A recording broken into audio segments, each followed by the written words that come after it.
하나님 말씀 보겠습니다. 고린도후서 6장 1절, 2절, 2절입니다. 신약 성경 291페이지에 있는 고린도후서 6장 1절, 2절, 2절을 같이 읽도록 하겠습니다. 같이 읽습니다. 우리가 하나님과 함께 일하는 자로서 너희를 권하노니 하나님의 은혜를 헛되이 받지 말라.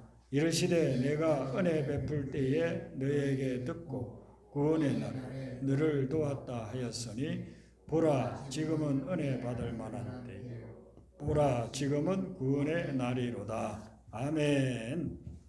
고린도후서는 사도 바울이 고린도 교회에 보낸 두 번째 편지예요. 신학적으로는 또 연구를 해보니까 고린도전서와 고린도후서 사이에 또 한두 편의 편지를 보냈다 하는데 그건 이제 확실하게 이렇게 자료로 남아있지는 않으니까 그냥 우리가 고린도후서를 두 번째 편지라고 그렇게 봅니다. 성경에는 이렇게 나와 있는 거죠. 그런데 이 고린도후서를 보내면서 사도 바울이 자신을 소개를 해요. 자기를 어떻게 오늘 본문에서 소개하고 있느냐면은 우리가 하나님과 함께 일하는 자라고 이야기했습니다. 하나님과 함께 일하는 자는 하나님의 동력자라는 그런 의미인 것입니다. 동력자라고 하면은 굉장한 자부심을 가질 수가 있습니다. 여러분 대통령이 여러분을 불러가지고 요즘은 대통령이 별로 존경을 못 받는 시대가 됐지만 그래도 뭐 대단하지 않습니까? 한 나라의 지도자니까 아유 오셔서 우리 대통령실에서 좀 같이 일합시다. 동력합시다. 이렇게 하면은 얼마나 기분이 좋겠어요. 그거 뭐 쉽게 뿌리치지 못할 거예요. 그렇게 세상에서 굉장히 영향력이 있는 사람이 나하고 같이 동력하자. 그렇게 동력자가 된다면 우리가 굉장한 자부심을 가질 수 있을 겁니다.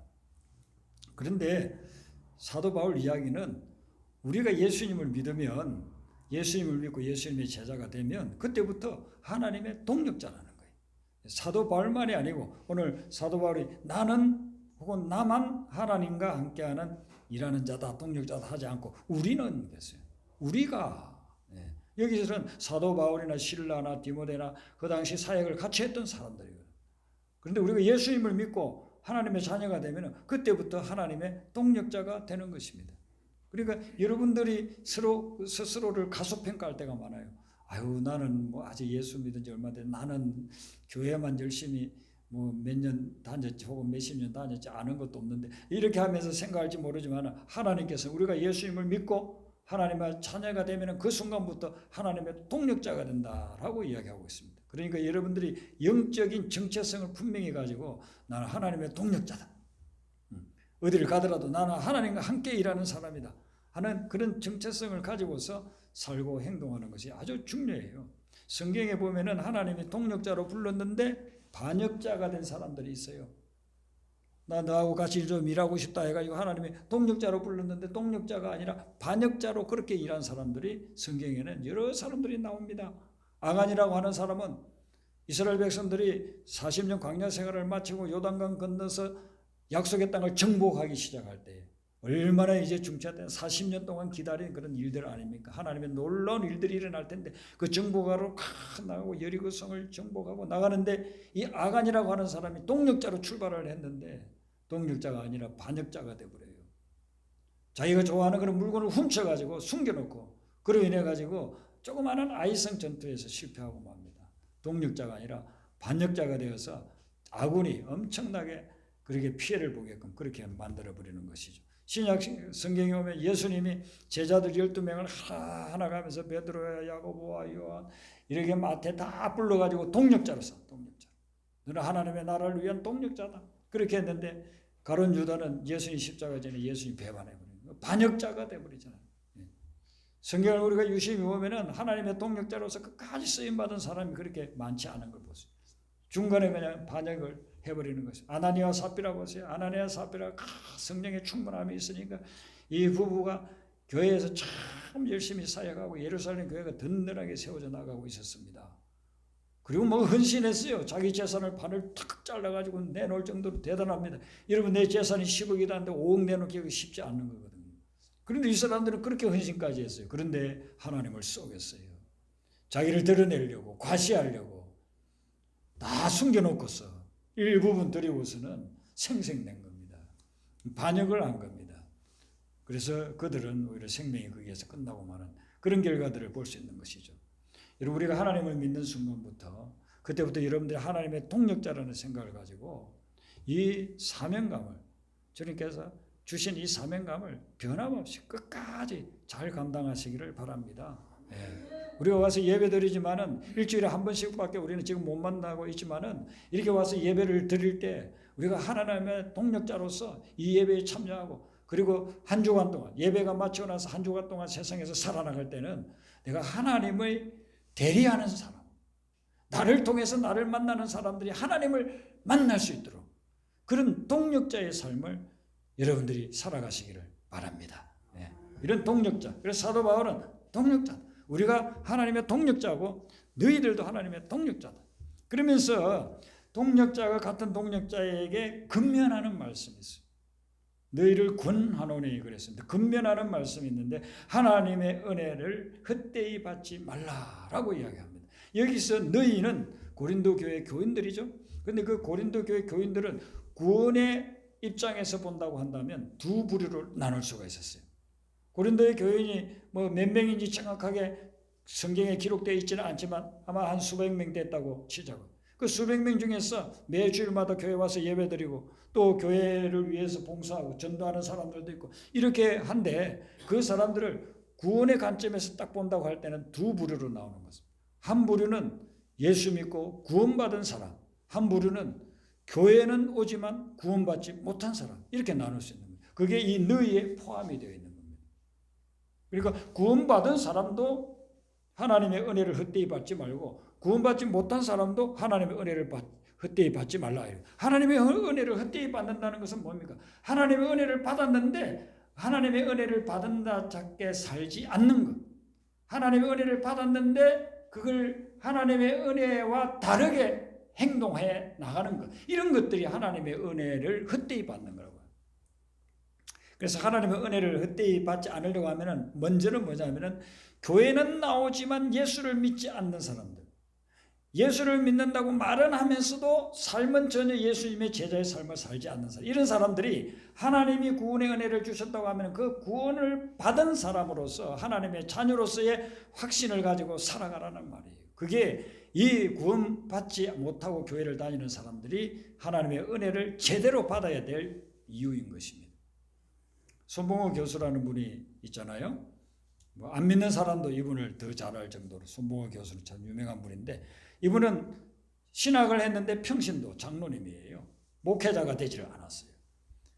근데 그분 말씀을 보면 목회자들이 배워야 될 굉장한 메시지들을 가지고 있습니다. 책도 많은 책들을 써냈는데 그분이 쓴 책을 제가 이렇게 읽다가 어떤 구절에 좀 충격을 받았어요. 뭐냐면 그분이 한국 교회에서 여러 가지 뭐 강의도 하고 또 실제 설교도 하고 책을 써서 이렇게 학생들을 가르치기도 하고 서울대에서도 오랫동안 가르치고, 그리고 이 교인들을 많이 만나보고 이렇게 한 결과 한국 교회에 교인이지만 무신론자들이 있다. 저는 그런 말은 그분 글을 통해서 처음 봤어요.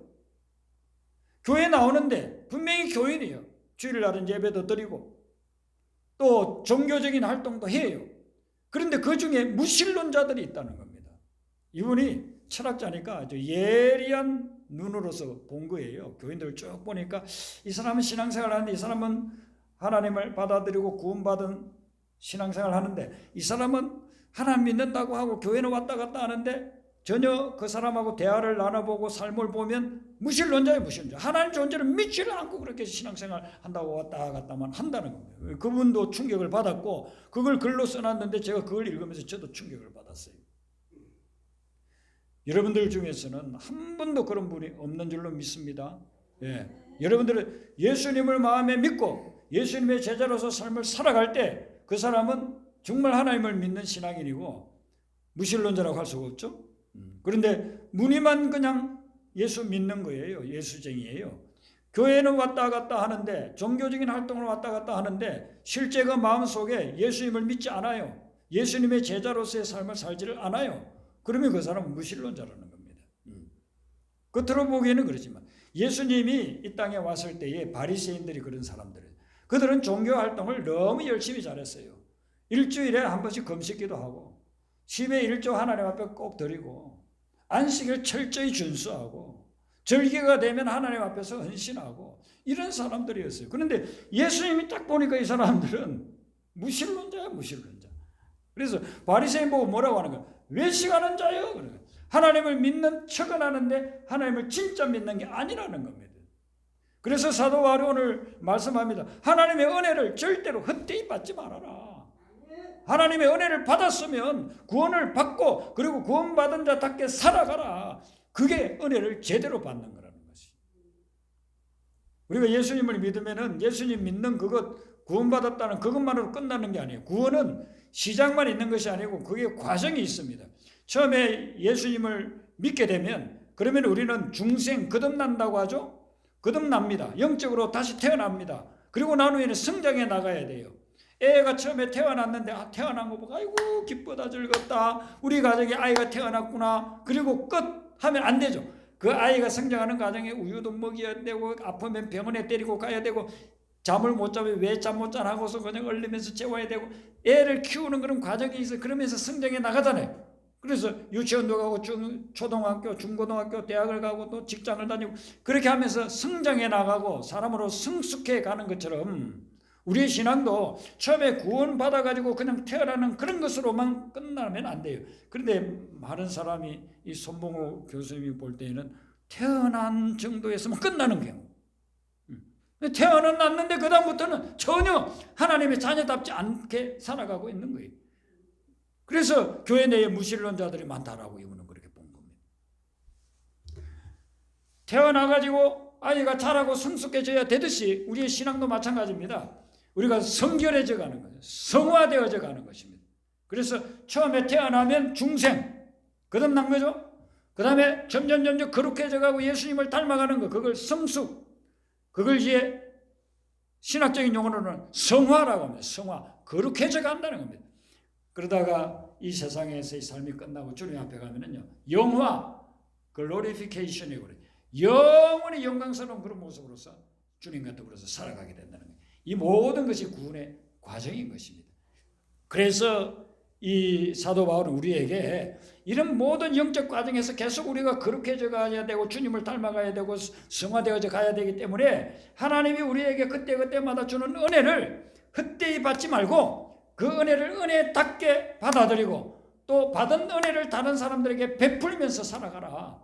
그게 은혜를 헛되이 받지 않는 거다라고서 우리에게 근거해주고 있는 것입니다. 우리가 하나님의 은혜를 헛되이 받지 않는 방법이 두 가지가 있어요. 그것은 뭐냐면은 내가 하나님께 은혜 받았다는 것을 잊지 않는 거예요. 기억하는 거예요. 그리고 두 번째는 내가 받은 은혜를 다른 사람들에게 다시 베풀어 주는 거예요. 그게 하나님의 은혜를 잊지 않는 거예요. 그러니까 나는 구원받았다. 나 같은 죄인이. 저는 처음에 예수님 믿을 때는 제가 별로 죄가 없는 줄 알았어요. 그저 배고플 때 나무 훔쳐 먹은 거, 뭐 그런 거 좀 뭐 밑에 동생하고 싸운 거 이 정도로만 생각했습니다. 그래 비교적 다른 사람보다 나는 어렵다. 나는 우리 어머니가 어렵게 그렇게 우리를 먹여 살리려고 힘든 일들 많이 하시니까 나는 땔감이라도 만들어 오자 해가지고 방학 때 되면요 겨울에 친구들하고 놀지 않고 낫 하나 들고 새끼줄 가지고 산 2개 넘어가가지고 땔감을 해다가 집에 가득히 채워놨어요. 그래서 겨울 내내 뗄 수 있었죠. 다른 친구들은 축구하고 놀고 있는데 나는 그거 갔다 오면 동네 어른들이 그래요. 아유 참 효자다 효자 이렇게 해요. 그래서 제가 효자인 줄로 그렇게 생각을 했어요. 그런데 예수님을 믿고 난 후에 제 속을 성경 말씀을 가지고 이렇게 점검을 해보니까 제가 얼마나 흉악한 죄인인가 하는 것을 깨닫겠어요. 정말 예수님의 피공로가 아니면은 절대로 구원받을 수 없는 엄청난 죄인이라는 걸, 흉악한 죄인, 추악한 죄인, 사악한 죄인이라는 걸 깨닫게 됐어요. 예수님을 믿고 나서 주님이 나의 그 모든 죄들을 용서해 주시고 저를 구원해 주신. 그러면 이제 그 단계에서 끝나느냐면 그게 아니에요. 그 믿음이 이제는 계속해서 성숙해져 가면서 나의 재성이 다 제거되고 그리고 주님을 점점 닮아가고 주님의 거룩한 성품을 닮아가는 그런 단계로까지 올라가야 돼요. 그래서 내가 받은 은혜를 다른 사람들에게 베풀어주는 그런 단계로 가야 그게 이 은혜를 헛되이 받지 않는 거라 이겁니다. 우리가 주님으로부터 많은 용서를 받았습니다. 그런데 나에게 잘못하는 사람, 눈곱 많은 거 잘못했는데 절대로 용서 못 해준다. 그건 은혜를 헛되이 받은 거예요. 내가 용서를 받았으면 나에게 엄청난 피해를 준 그 사람도 내가 용서하는 거, 그게 은혜를 제대로 받은 거. 제 은혜를 제대로 받은 사람은 내가 용서를 받았으면 다른 사람을 용서하는 거예요. 예수를 믿는다고 하면서 나는 그 사람 절대로 용서 못해. 그 사람은 은혜 못 받은 거예요. 은혜를 제대로 못 받은 사람이에요. 그 사람. 정말 주님으로부터 은혜를 받았다고 한다면, 그걸 깨달았다고 한다면요, 용서 못할 사람이 아무도 없어요. 심지어 저는 목회자들하고 이야기를 자주 하잖아요. 목회자들하고 이야기하면 목회자 중에 어떤, 나는 그놈은 절대로 용서 못해 하는 사람이 있어요. 목사님인데 나는 그 인간은 절대로 용서 못해. 그러다고 한다면요, 그분은 목사님이 비록 되긴 했지만 하나님의 은혜를 제대로 받지 못한 거예요. 내가 얼마나 큰 죄인인가를 깨달으면, 그러면 내가 용서 못할 죄인이 없는 거예요.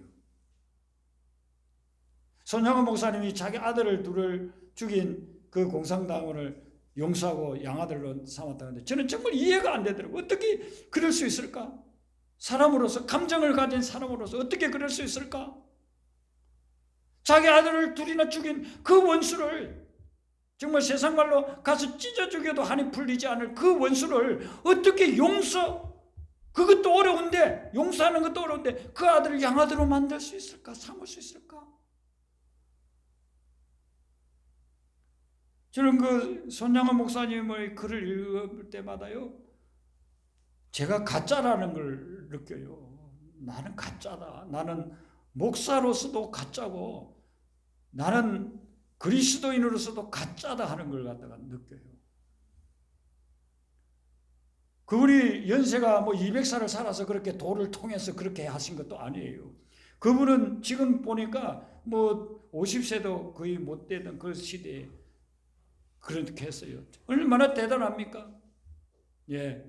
그래서 우리가 은혜를 제대로 받는다는 것은 내가 은혜 받은 것을 또 다른 사람들에게 베풀 수 있는 거.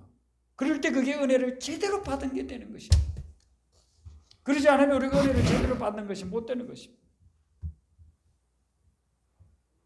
그래서 고린도 교회에 이런 편지를 쓰는 이유는 고린도 교회에 분파가 너무 많았어요. 맨날 싸웠어요. 요즘 한국 교회에 싸우는 교회들이 많은데 고린도 교회가 아마 그런 교회들이 고린도 교회 못 따라갈 정도로 고린도 교회 많이 싸웠어요. 그러니까 너희들이 은혜를 받았다고 한다면은 왜 어떻게 싸우겠느냐? 은혜를 너희들은 헛되이 받았다. 그러니까 절대로 은혜를 헛되이 받지 말고 은혜 받았느냐? 그러면 또 다른 사람들에게 은혜를 베풀어라. 그게 은혜 제대로 받은 거다라고 이야기하는 것입니다. 어떤 할머니가 너무 가난해가지고 6.25 사변 터지고 북한에서 월남해 와가지고 뭐 먹을 것도 입을 것도 없고 너무너무 고생을 했어요. 그러니까 어떻게 배우겠어요? 초등학교도 못 나왔어요. 그때는 국민학교라고 하죠. 그래서 남의 식당에 가가지고 일해주고 밥 얻어먹고 그렇게 하면서 나중에 이제 돈 조금씩 좀 모아가지고 이분이 이제 식당을 조그만하게 했습니다. 설렁탕을 끓여가지고. 근데 설렁탕이 맛이 좋으니까 사람들이 많이 왔습니다. 그래서 이분이 평생 설렁탕 그 식당 하나 해가지고 돈 모은 게 거의 50억이 넘어요. 그걸 대학을 찾아갔습니다. 그 설렁탕 먹으러 오는 학생들이 많이 다니는 대학을 찾아가가지고 총장님, 저는 돈이 없어서 평생 배우지를 못했습니다. 거의 한이 맺혔습니다. 그런데 이 학교에 오는 학생들 중에서도 돈이 없어서 학교를 그만둬야 될 그런 학생들이 있을지 모르니까 제가 장학금으로 내놓겠습니다. 그런 아이들에게 이렇게 장학금 줘서 공부 계속할 수 있도록 해주세요. 그분은 은혜가 뭔지를 정말 아는 사람. 자기는 그래도 월남해가지고 먹고 살고 지금까지 이렇게 건강하게 산 것만 해도 은혜다. 그래서 자기처럼 공부하지 못한 그런 사람들에게 돈 없어서 공부하지 못하는 그런 한을 맺지 않게 하려고 자기 모든 재산 평생 모은 걸 다 헌납을 하세요. 우리가 하나님의 은혜를 받은 사람은 또 은혜를 어떻게 베풀까? 이걸 자꾸 생각해야 돼요. 어릴 때 불치병 비슷하게 걸린 어린아이가 있었는데 얼마나 고통스러운지 몰라. 그때 하나님 앞에 기도를 해요. 하나님, 저에게 건강을 주셔서 저도 의사가 되어가지고 이런 어려운 사람들, 질병으로 고통당하는 사람들 치료하면서 살게 해주세요. 근데 그 아이의 기도를 하나님이 들으시고 치료를 해주세요. 완전히 낫지는 않았지만 약간의 후유증은 남아있지만 그런데 많이 치유를 해주셨어요. 야, 열심히 공부해가지고 의대를 가고 의대를 나와가지고 정말 질병으로 고통당하는 사람들을 수천 수만 명을 갖다 치료를 해줘. 그게 은혜 받은 사람의 은혜를 제대로 받은 모습이에요. 은혜를 제대로 받은 모습은 그것이라는 거예요. 그래서 고린도 교회 교인들에게 이 사도 바울이 너희들이 하나님으로부터 엄청난 은혜를 받았는데 좀 제대로 받아라. 제대로 받아라.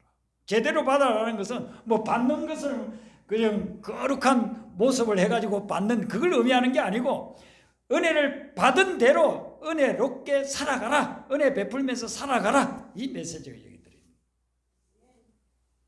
은혜는 엄청나게 받아가지고 고린도 교회 교인들이 구원받고 그것에서 영적인 삶을 누리고 하나님의 축복을 받으면서 그렇게 살았는데 그들이 실제로 하는 삶을 보면은 은혜를 하나도 받지 않은 저 세상에 있는 사람하고 똑같아요.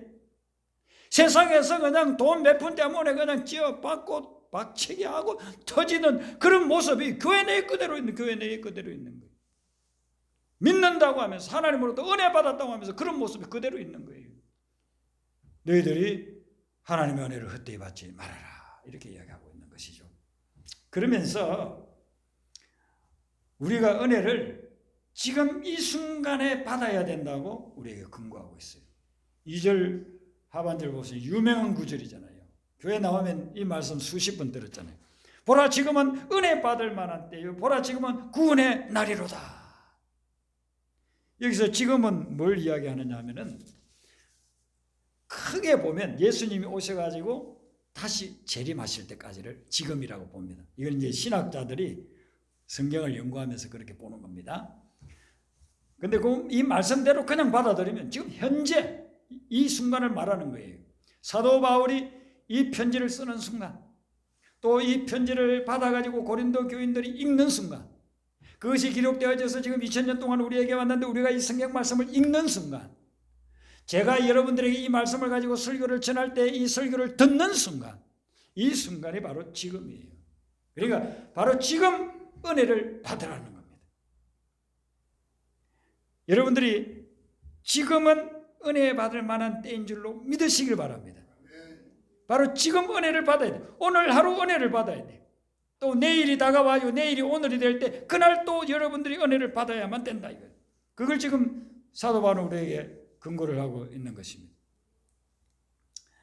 이 은혜 받는 가장 지름길이 뭐냐 하면은요, 기도인 것입니다. 기도. 여러분들이 아무리 어렵고 힘든 일이 있더라도 기도로 딱 들어가 보세요. 벌써 하나님이 그걸 걱정 근심하지 않게 해주시고 하나님이 그 문제가 그대로 있더라도 평안을 주시고 또 하나님의 뜻이 있으면 그 문제를 해결해 주시고 그렇게 하면서 우리에게 기도로 들어가는 그 순간부터 하나님은 우리에게 은혜를 주시는 것입니다. 그러니까 사도 바울이 왜 쉬지 말고 기도하라고 하느냐 하면 이 말씀하고 연결되는 거예요. 지금 이 순간 은혜를 받아야 되는데 그 은혜 받는 수단이 무엇이냐면 기도인 것입니다. 기도. 하나님 부르고 하나님께 내 힘들고 어려운 부분들을 다 이야기하고 또 내 생각을 하나님 앞에 전해드리고 하나님이 나에게 또한 말씀을 주시고 이렇게 하는 그 기도를 통해서 하나님의 은혜가 우리에게 오고 있다는 것입니다. 다윗은 성경에 다윗이 나타난 부분들을 보면 굉장한 기도의 사람이었어요. 시편을 읽어보면 다윗의 시편들이 반 이상이거든요. 다윗의 시라고 하지 않은 부분에도 다윗의 시로 여기는 부분들이 많이 있어요. 그래서 거의 반 이상이에요. 그런데 그 다윗의 시편들을 쭉 보면 다윗이 자기가 아침에도 기도하고 낮에도 기도하고 저녁에도 기도한다고요. 하나님께. 하는 데는 아침에도 낮에도 저녁에도 하나님 앞에 탄식합니다. 이 탄식의 기도. 그 기도를 드린다고요. 그러니까 다윗은 대단한 기도의 사람이에요. 사도 바울이 이야기하는 거 이것을 실천한 사람이에요. 지금 은혜를 받고 쉬지 말고 기도하고 그것을 다윗은 실천을 했어요. 그런데 사무엘하 11장을 딱 들어가 보면은 이 문제가 좀 달라져요. 사무엘하 11장에 보면 다윗이 그동안 정말 승승장구하면서 거룩하고 성화되는 그런 삶을 살아오다가 여기에서 여태까지 쌓아놨던 거 다 까먹어버려요. 완전히 질곡으로 떨어져 버립니다. 만신창이가 돼버리잖아요. 왜 다윗이 그렇게 됐을까요? 그 구절에 보면은 다윗이 저녁 때에 일어났다고 그랬어요. 해질녘에 일어났더니, 해질녘에 일어날 때입니까? 아니죠. 하루 종일 일하고 해질녘에는 집에 들어와서 밥 먹고 기도하고 자야 돼요. 그런데 다윗이 왕이 되고 나서 자기 부하들, 신하들은 지금 전쟁터에 나가 있는데 자기는 혼자 있으니까 시간이 널널한 거예요. 자고 싶을 때 자고 먹고 싶을 때 먹고 낮에 그냥 좀 피곤하니까 실컷 자고 이제 해그름쯤 돼가지고 옥상에 올라와서 왔다 갔다니 정신이 해이해졌어요.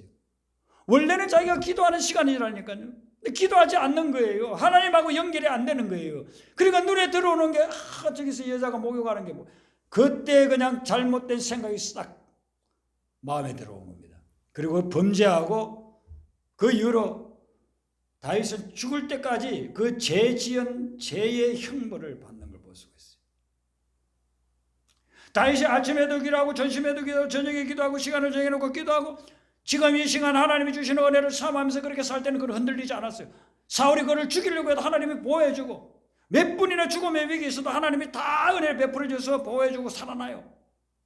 그런데 정작 자기가 왕이 되어서 이제는 모든 사람들을 자기가 통솔하고 다 명령을 내리고 자기 마음대로 살 수 있는 그때가 되었을 때 하나님께 기도하는 거예요. 이제는 자기가 신적인 존재가 된 것처럼 착각하고 있는 거예요. 기도 없이 하나님 은혜 없이도 이제는 살 수 있겠다. 내가 이렇게 왕국의 왕이 되었으니 그 순간 그는 쓰러지고 넘어지고 말았다는 것이죠. 바울이 우리에게 이야기합니다. 지금이 바로 은혜 받아야 된다. 지금 이 순간을 놓치면 안 된다는 것입니다. 믿음의 사람들이 언제 쓰러지냐면요. 기도의 끈이 끊어질 때 그때 다 쓰러지는 걸 볼 수가 있습니다. 대단한 사역들을 하고 엄청난 열매를 맺었던 그런 사람들이 왜 언제 쓰러지냐. 기도의 끈이 끊어질 때 그때 쓰러지는 것입니다. 그러므로 우리는 지금 은혜 받는 가장 확실한 수단이 기도라는 걸 아시고 기도를 절대로 중단하지 마시기를 바랍니다. 기도의 끈을 항상 유지해 나가야 됩니다. 우리가 중단해서는 안 되는 것들이 많이 있어요. 숨 쉬는 거. 여러분 만약에 5분 동안 숨을 못 쉬게 하면 어떻게 되겠습니까? 여기 있는 대부분들 아마 이제 이 세상 사람이 아니게 될 겁니다. 군대 가면 학생방 훈련을 하거든요. 방독면을 씌우고 아주 가스가 꽉 차 있는 그런 밀폐된 공간에 집어졌습니다. 그리고 방독면 쓰고 있는 동안은 괜찮아요. 방독면을 벗으라고 그래요. 그 안 벗겠다고 하는 사람이 있으면 몽둥이로 두들겨 팹니다. 벗으면 벗는 순간요. 얼마나 지독한 가스 때문에 눈물, 콧물 다 나오거든요. 우리가 5분 동안 숨을 쉬지 않으면 다 죽어요. 그러니까 숨은 계속해서 쉬어야 되는 거죠. 우리가 영적으로도 기도가 마찬가지입니다. 기도는 계속해서 하는 겁니다. 우리 심장박동도 마찬가지입니다. 이 심장박동이 몇 분간 중단됐다. 그러면 우리는 다 죽는 겁니다. 살아날 수가 없는 것입니다. 제가 다큐멘터리 프로를 TV에서 한번 본 적이 있는데요. 고래들을 다뤄서 고래. 이 고래가 남극에서 저 때가 되면 태평양을 건너서 수천 킬로 떨어진 북극까지 간다. 근데 북극에 가는 북극은 원래 그런 대륙이 아니잖아요. 남극은 대륙인데 그 위에 눈이 쌓여가지고 얼음이 돼서 이렇게 되지만 북극은 그냥 바다예요. 바다인데 바닷물이 영하 3, 40도가 계속되니까 다 얼어가지고 그 위에 눈이 내리면 또 쌓이고 해서 북극이. 근데 북극은 그 물이 다 녹으면은 이 지구가 거의 뭐 50m 이상 이 수심이 올라와 버린다는 거예요. 바닷물이 올라와서 여기도 북극이 다 녹으면 여기도 바다가 돼요. 여기 비교적 높은 지역 같으면 여기도 다 바다가 돼버려요. 그렇게 되는데 그 북극에 30, 40도 영하로 내려가니까 다 얼음 붙어요. 근데 이 고래들이 와가지고 북극에서 어떻게 살아남느냐 하면요, 이미 뭐 얼음이 얼어가지고 수백 미터 되는 그런 데는 그 얼음 자체를 깨뜨릴 수 없으니까 그냥 거기는 못 가고, 이렇게 갔는데 얼음이 얇게 얼어 있는 곳이 있어요. 이제 막 얼기 시작하는 그런데, 바닷물 자체는 밑에는 얼지 않았으니까 위에는 얼지만, 그러면 거기를 고래는 수시로 와가지고서는 이 물속에서 나와서 숨을 쉬어야 되잖아요. 그러니까 얼음이 얇게 어는 그쪽을 올라와서 뚫어요. 얼음을 깨뜨려요. 그래서 숨 쉬고 또 내려갔다가 또 1, 2분 있다가 다시 또 와가지고 그게 얼기 시작하는 걸 그가 또 깨뜨리고 그래요. 그걸 계속 반복하는. 그래서 다른 쪽은 얼음이 계속 얼지만은 이 고래가 와서 계속 박치기를 하는 그곳은 얼음이 얼지를 않습니다. 얼면 깨고 그렇게 하니까. 그렇게 하면서 그 겨울을 나는 동안, 그곳에 있는 동안 살아남는 거예요. 제가 그걸 보면서 우리의 영적 생활이 저런 거든. 우리가 조금 그냥 안심하고 방심하고 있으면 얼음이 얼어버려요. 하나님과 우리 사이에 얼음덩이가 얼어버리는 거예요. 그래서 하나님과 교류가 안 되는 거예요. 하나님의 은혜가 내려오지도 못하고 우리의 기도가 올라가지도 못하고 그렇게 된다. 그 얼음 오는 것을 계속해서 깨뜨려줘야 돼요. 우리가 믿음의 생활을 할 때에 지금 이 순간이 하나님의 은혜가 꼭 필요한 순간이에요. 그래서 지금 이 순간 하나님의 은혜를 받으려면 하나님과의 끊임없는 기도의 줄을, 그 기도의 줄을 놓치지 말아야 된다. 기도하면서 나갈 때, 그때 우리는 하나님의 은혜를 지속적으로 받게 된다는 것입니다. 예수님이 요한복음 15장에서 참 포도나무 비유를 하잖아요. 그러면서 하시는 말씀이 뭡니까? 포도나무 가지가 원줄기에 붙어 있지 않으면 열매를 절대로 맺을 수 없다라고. 포도나무 가지를 제가 잘라 본 적이 있어요. 이렇게 전지하면서 포도나무 가지를 잘라가지고 이렇게 옆에 두면 처음에는요, 잎사귀 있는 그것이 금방 뭐 하얗게 시들고 그러지 않아요. 한 5분, 10분 정도 보면은 마치 붙어 있는 것 같아요. 새파랗게. 그런데 요즘 이렇게 더울 때에 한 서너 시간만 두세요. 그럼 나중에 축 늘어지면서 시들기를 시작합니다. 우리가 하나님을 떠나고 기도 안 해도 뭐 잠깐 동안은요, 살아있는 것 같아요, 영이. 그런데 그게 길어지면 우리의 영이 시들어져 버려요. 그래서 하나님의 은혜를 받지를 못하고 또 하나님의 은혜를 베풀지도 못하고 그렇게 하면서 영이 죽어간다는 것입니다. 오늘 사도 바울은 우리에게 이야기하고 있습니다. 한순간도 쉬지 말고 지금이 바로 은혜 받을 때, 지금 또 오늘 받아야 될 은혜의 분량이 있어요. 그 은혜를 가지고 우리는 또 살아가는 것입니다. 그래서 여러분은 이번 한 주간 동안의 삶을 살아갈 때 순간순간 주님의 은혜 체험하면서 또 은혜 베풀면서 주님의 뜻을 이 땅에 이루는 그런 삶이 되시기를 주님의 이름으로 축원합니다. 우리 아까 불렀던 찬송 보험성가 51장